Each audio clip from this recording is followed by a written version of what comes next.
My name is Chris Jackson. I am the workshops director for ESAL, and I also serve on our steering committee.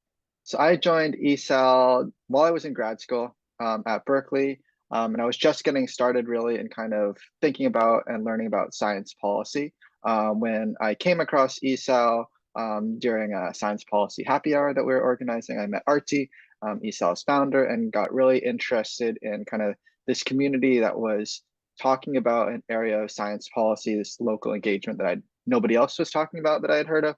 I was really interested in kind of thinking about, as someone who was based in the Bay Area, science policy at the federal level felt very far away, felt difficult to access. So really curious about exploring it more locally in my community. Realized that there was an appetite for more formalized training resources, particularly around local engagement. And ESAL didn't formally offer that in a capacity, but we decided it's something that we should do. So we started our workshops team. And so I've been really lucky. I've gotten to work and with a lot of volunteers and ESAL members who bring a lot of their own expertise to this and develop and really build out a lot of different workshops and training opportunities. One in particular that I'm really excited about, we've started to